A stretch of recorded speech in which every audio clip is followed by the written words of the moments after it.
Hello दोस्तों, welcome to my YouTube channel Gyan Pravah. तो दोस्तों, आज मैं आप सभी के सामने क्लास 5th एनसीईआरटी हिंदी की अध्यापक डायरी व वर्कशीट लेकर उपस्थित हुई हूँ। जैसा कि हम सब जानते हैं कि हमने पिछली कक्षा के आवश्यक प्रतिफलों के साथ साथ वर्तमान कक्षाओं की दक्षता पर भी काम करना है। अपने लक्ष्य को प्राप्त करने के लिए मेरे द्वारा जो वर्कशीट सुझात्मक योजना तैयार की गई है, मैं उम्मीद करती हूँ जिससे आप सभी को कक्षा अध्यापन में मदद मिलेगी। तो शुरू करते हैं अध्यापक डायरी के साथ। कक्षा 5 के लिए प्रथम सप्ताह के सीखने के प्रतिफल व 6 डेज में कराई जाने वाली गतिविधियाँ इस प्रकार हैं। सीखने के प्रतिफल में कक्षा 5 के लिए पहला प्रतिफल है मौखिक भाषा विकास तथा दूसरा प्रतिफल है शब्द भंडार समझ या धारा प्रवाह। समझ अर्थ ग्रहण ये तीसरा प्रतिफल है तथा इसी प्रकार सृजनात्मक प्रयोग और रचनात्मकता तथा स्वतंत्र लेखन ये कक्षा 5 के सीखने के प्रतिफल हैं।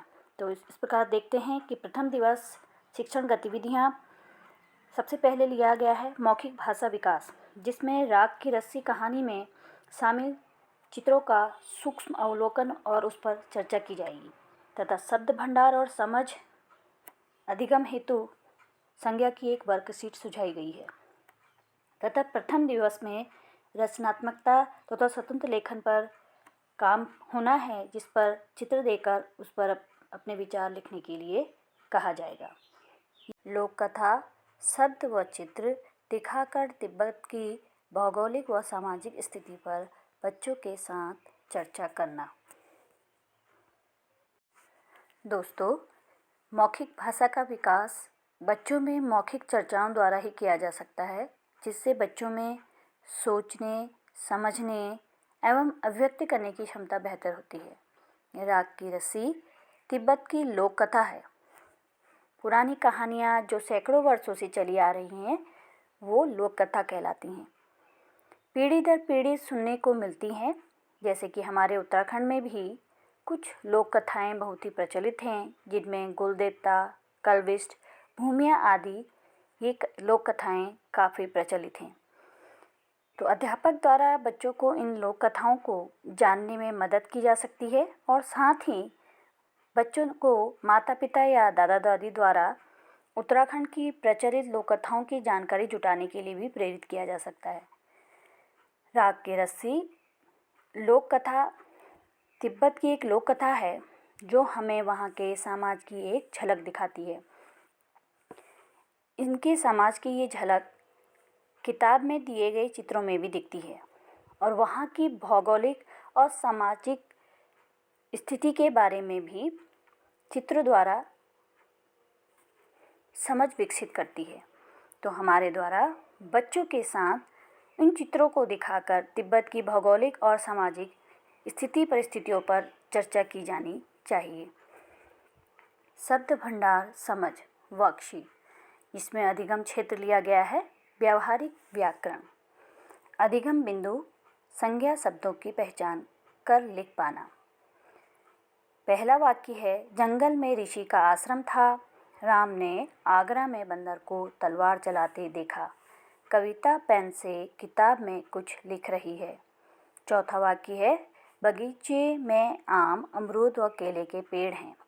बालक फटी चादर ओढ़कर सो रहा था। ताजमहल शाहजहां ने बनवाया था। इस वर्कशीट के माध्यम से बच्चों से नाम वाले शब्द, जगह का नाम और वस्तुओं का नाम इस तालिकाओं में लिखने को कहा जाएगा। रचनात्मक लेखन स्वतंत्र लेखन हेतु चित्रों को देखकर अपने विचार लिखे और चित्रों में रंग भरिए। यहाँ पर 2 चित्र दिए गए हैं, इन पर बच्चों को रंग भरने को कहा जाएगा और साथ पर इन पर अपने विचार प्रस्तुत करने को कहा जाएगा।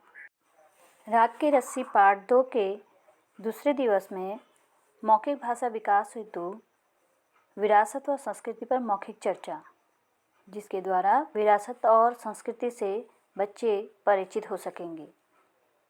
त्योहारों पर बनने वाले पकवान हैं या मिठाइयाँ हैं या विशेष दिनों में जो कपड़े हम पहनते हैं, वे सब हमारी विरासत के ही अंग हैं। और हमारे रोज़ाना के जीवन का अंग बन गए हैं। विरासत में उन सभी बातों और चीज़ों को शामिल किया जाता है जो हमें अपने पूर्वजों की याद दिलाते हैं। यदि हम इनमें अपनी भाषा, रीति रिवाज, धार्मिक मान्यताएं और जीवन शैली को जोड़ लें तो ये सारी बातें मिलकर हमारी संस्कृति कहलाएंगी। संस्कृति का रूप हमारी पुरानी कहानियों में अभिव्यक्त होता है जो सैकड़ों वर्षों से चली आ रही है। लोक कथाएं या कहानियों में समाज और संस्कृति की झलक मिलती है।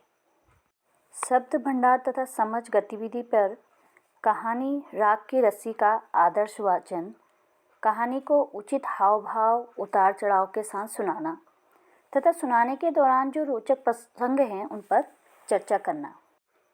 कक्षा 5 के सीखने के प्रतिफलों में अपनी कल्पना से कहानी, कविता आदि को लिखते हुए भाषा का सृजनात्मक प्रयोग दिया गया है, जिसके लिए हमारे द्वारा एक गतिविधि सुझाई गई है।